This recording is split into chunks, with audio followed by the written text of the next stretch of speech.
नमस्कार, मैं हूं नेहा परिहार और आप देख रहे हैं न्यूज 24 एक्सप्रेस।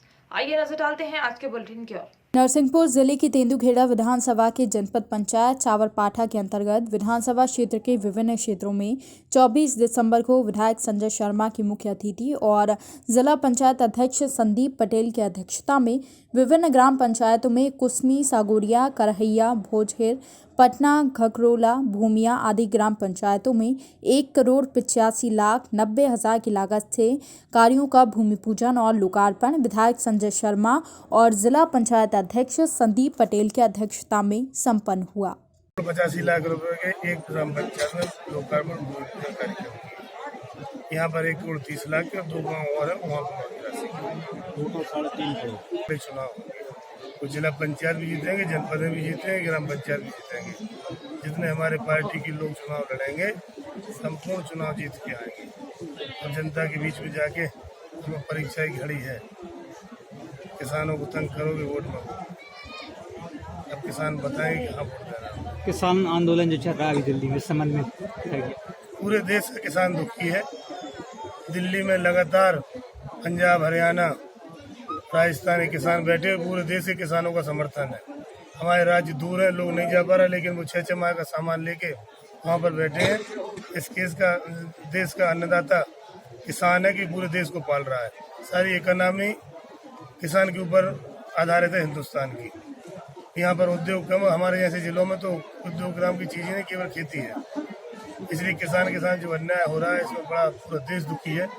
मैं आपके चैनल के माध्यम से कहूँगी हमारे भारत सरकार के मंत्रियों को, प्रधानमंत्री जी को इस ओर ध्यान देना चाहिए। किसान अगर वास्तव में अगर दुखी हो गया और परेशान हो गया तो इस देश में बड़ी स्थिति खराब हो जाएगी, अमन चैन खत्म हो जाएगा, लोगों में बड़ी हर व्यवसाय इससे प्रभावित होगा। इसलिए कम से कम किसान का उत्साहवर्धन करें कि वो अच्छे मन से खेती करता रहे।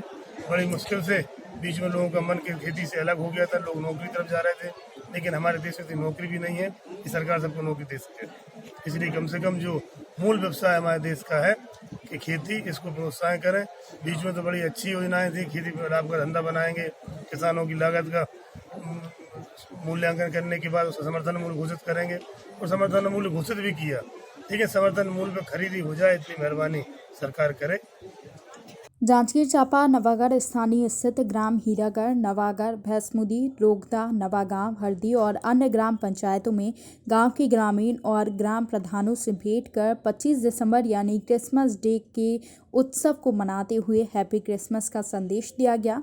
बता दें कि मसीही लोग इस पवित्र पर्व मनाने के लिए जोर शोर से एकत्रित हुए हैं, जिसमें युवा, महिलाएं, बच्चे और बुजुर्ग शामिल हैं। इनके द्वारा सांस्कृतिक वाद्य यंत्र के माध्यम से सद्भावना संगीत, कैरोल संगीत और गांव-गांव, घर-घर जाकर प्रभु यीशु मसीही के जन्म दिवस के आने का हर्षोल्लास के साथ न्योता दिया जा रहा है।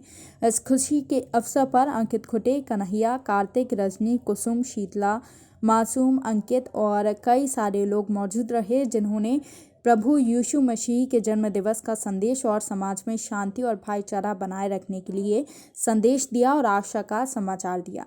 इस कार्यक्रम का नेतृत्व कर रहे पास्टर किशन अंचल ने बताया कि इस संसार में एकता और सद्भावना के प्रतीक प्रभु यीशु मसीह मानव के उद्धार के लिए चरनी में उन्होंने जन्म लिया और वो हमेशा मानव सेवा के कार्य करते रहे।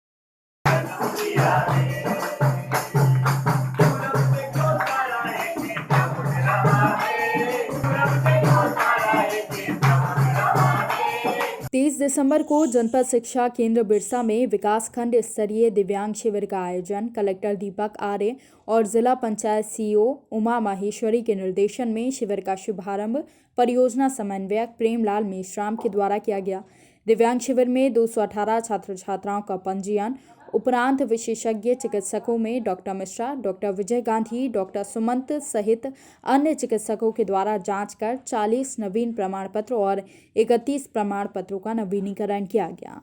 वहीं चिकित्सकों के द्वारा 51 छात्रों को सहायक उपकरण हेतु चिन्हित किया गया। शिविर में उपस्थित समस्त दिव्यांग छात्र छात्राओं को शासन के मानक अनुसार 60-60 रुपये की राशि वितरित की गई। वहीं कार्यक्रम के अंत में बीआरसी हेमंत राणा और पीसी शिरीष धनथराटे के निर्देशन में शिविर को संपन्न कराया गया। कैलारस में करील वाले बाबा की दरगाह पर किन्नरों की मुखिया रानी किन्नर और सभी किन्नरों ने बैंड बाजों की धुन पर नगर के प्रमुख मार्गों में नाचते गाते थिरकते हुए रेलवे पटरी पर स्थित बाबा की दरगाह पर जाकर चादर चढ़ाई और इलाके की खुशहाली और अमन चैन की दुआ मांगी। रानी किन्नर ने बताया कि हम लोगों के जीवन में खुशहाली आए, इसलिए हमेशा हम दुआ करते हैं। हमारे क्षेत्र में अमन चैन और खुशहाली रहे, इसके लिए हमने चादर चढ़ाई है और हमने पूर्व में भी भागवत कथा कराई है। हम सभी धर्मों और समुदाय की खुशहाली की कामना करते हैं।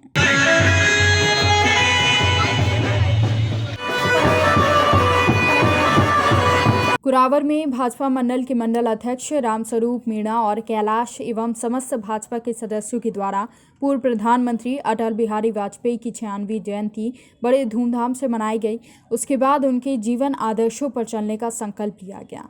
पूर्व प्रधानमंत्री अटल बिहारी वाजपेयी के चित्र पर माल्यार्पण कर उनके जीवन पर प्रकाश डाला गया। वहीं मार्केटिंग सोसाइटी पर जाकर पंडित दीनदयाल उपाध्याय का माल्यार्पण किया गया। इस मौके पर भाजपा पूर्व जिला महामंत्री सांसद प्रतिनिधि कैलाश राज मौजूद रहे। उन्होंने बताया कि आज देश में किसान आंदोलन चल रहा है और भोले भाले किसानों को बरगलाया जा रहा है और अराजकता का माहौल पैदा किया जा रहा है, जबकि ये कानून पूरी तरह किसानों के हित में है। केंद्र तक हमारे कार्यकर्ता बंधु जाएंगे और अटल जी को सीधा सुनिश्चित करेंगे। प्रत्येक मतदान केंद्रों पे ऐसी व्यवस्था माननीय मंडल अध्यक्ष ने अच्छे काम देखने में बुराई लगती है। ऐसे हमारे कांग्रेस के भाइयों को इतना अच्छा नहीं लग रहा है कि किसान की उन्नति क्यों कर रहे हैं। पूरे देश का किसान आज फल फूल क्यों रहा है, क्योंकि पूरी राजनीति करने के लिए उन्होंने ये मुद्दा उठाया। उनके पास कोई मुद्दा नहीं है। आज कोई उनके पास ईगो नहीं है कि वो इस ईगो पे खड़े होकर शासन की बुराई कर सके। इसलिए उन्होंने बेचारे भोले भाले किसानों को निर्मित करने के लिए काम किया है। और मुख्य रूप से कोई किसान निर्मित नहीं है, केवल पंजाब में कांग्रेस की सरकार है, इसलिए वहाँ के किसानों को वहाँ की सरकार पूरा सहयोग करके और उनको दिल्ली कूच करवा रही है। बाकी और कहीं पूरे देश में शांति बनी हुई है, सब किसान खुश हैं। बड़ौदा में नगरवासियों के सहयोग से गोवर्धन में हर वर्ष राधे कृष्ण समिति के द्वारा 2 दिवसीय आनंदमय धार्मिक आयोजन किया जाता है। समिति के सभी सदस्य 1 महीने पहले से ही तैयारियां शुरू कर देते हैं। इस संसद में समिति के सदस्य दुर्गेश गर्ग ने बताया कि सभी नगरवासियों के सहयोग से विशाल भंडारे का कार्यक्रम किया जाना है। गोवर्धन महाराज की असीम कृपा से ये 9वां विशाल भंडारा है और इसके अलावा 56 भोग, फुल बंगला, भजन संध्या कार्यक्रम भी होता है। इस कार्यक्रम के मेन बाजार गणेश मंदिर में सभी नगरवासियों और गणमान्य लोगों के साथ पूजा अर्चना कर रवाना हुआ जाता है।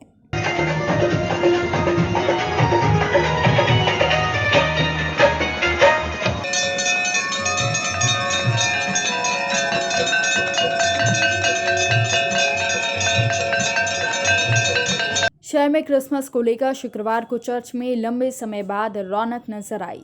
शहर में सेंट पैट्रिक विद्या भवन के समीप स्थित चर्च में सुबह से ही शहरवासियों की भीड़ नजर आई। लोग एक दूसरे को क्रिसमस की बधाई देते हुए नजर आए। वहीं रंग बिरंगी टोपी पहने बच्चे भी काफी खुश नजर आए। इस दौरान सांता ने बच्चों को गिफ्ट बांटे। वहीं चर्च में इस अवसर पर प्रार्थना का आयोजन किया गया। लोगों ने ईसा मसीह से देश और प्रदेश में खुशहाली की कामना की। इस अवसर पर चर्च को बेहद ही आकर्षक तरीके से सजाया गया था। वहीं कोरोना महामारी को देखते हुए सावधानी भी बरती गई। यहाँ पे आके अच्छा लग रहा है। सेंटर से मुलाकात हुई है, प्रेयर करेंगे अब सामने, बहुत अच्छा लग रहा है।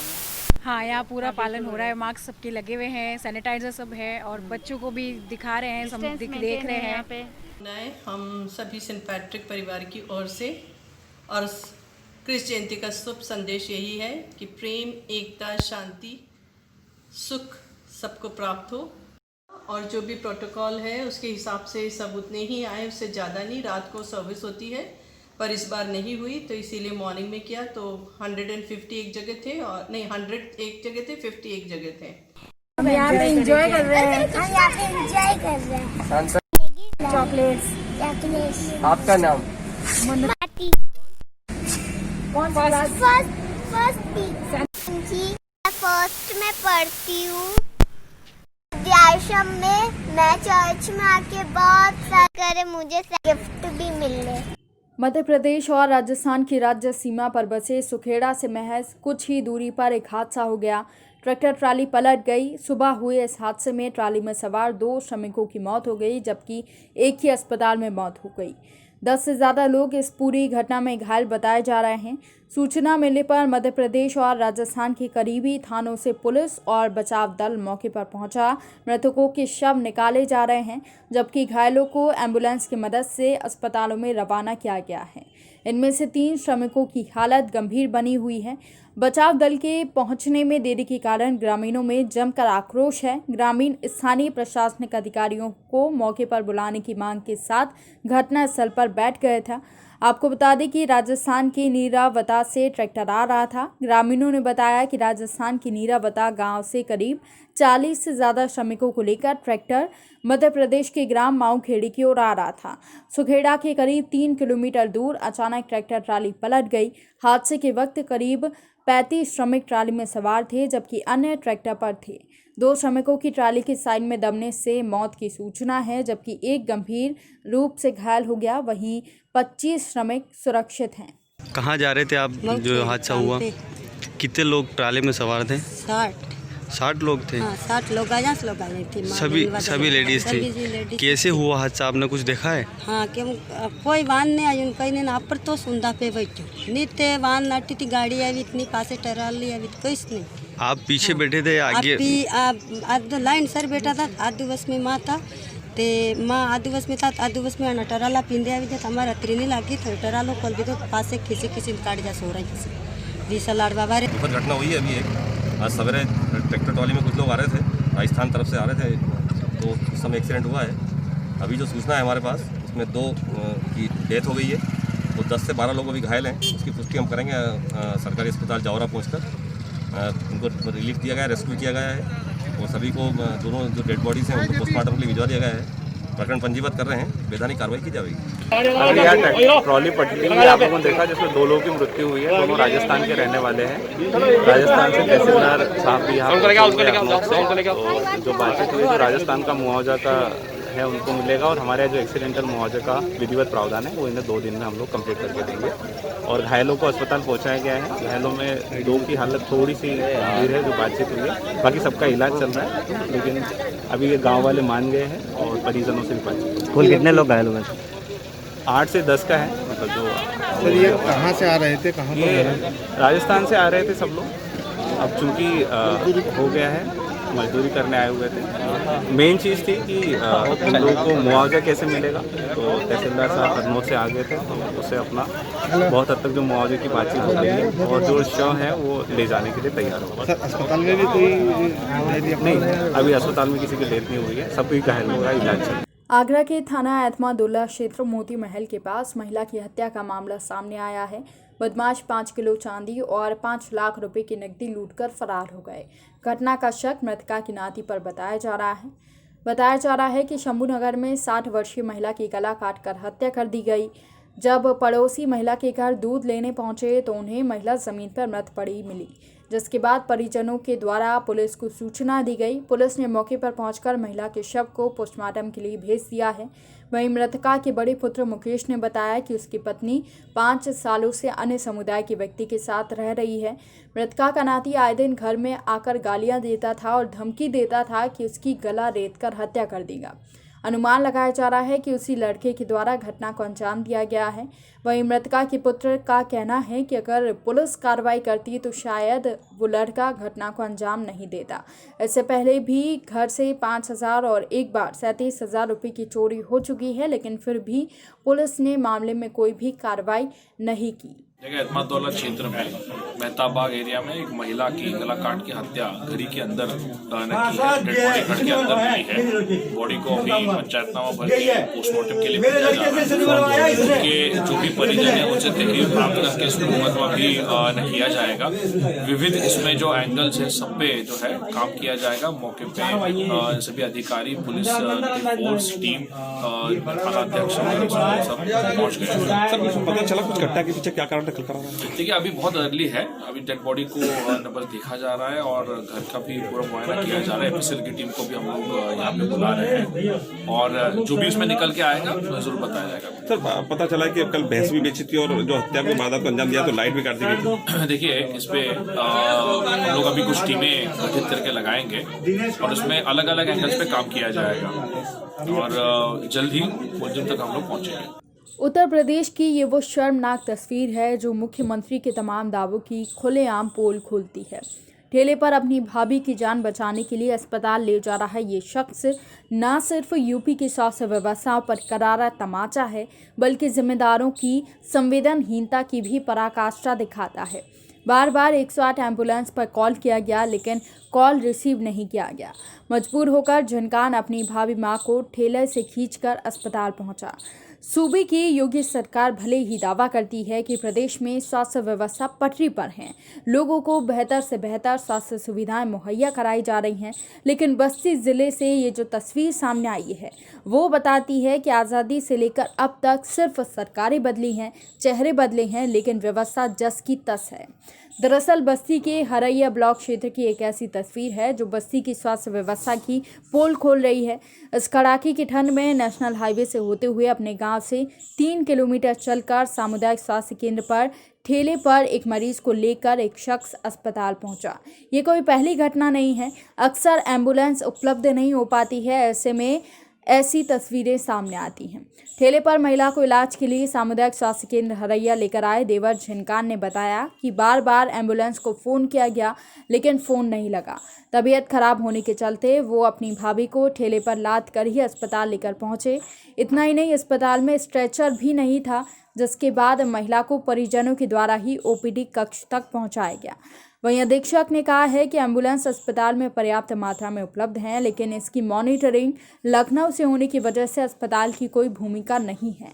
लेकिन तब भी अधिकतर मरीज एम्बुलेंस से ही आते हैं। हो सकता है कि नेटवर्किंग प्रॉब्लम्स के चलते तीमारदारों का फ़ोन 108 एम्बुलेंस पर ना लगा हो। फिलहाल ये घटना शर्मनाक है और ज़िले के उच्चाधिकारियों से बात करने के बाद भी अधीक्षक ने कही है। 3 किलोमीटर। किस गांव से आए हैं? कुशेला। कहाँ दिखाने आए हैं? बड़े अस्पताल या सरकारी में। तो एम्बुलेंस का आपने नंबर मिलाया था? एम्बुलेंस मिला था आपको?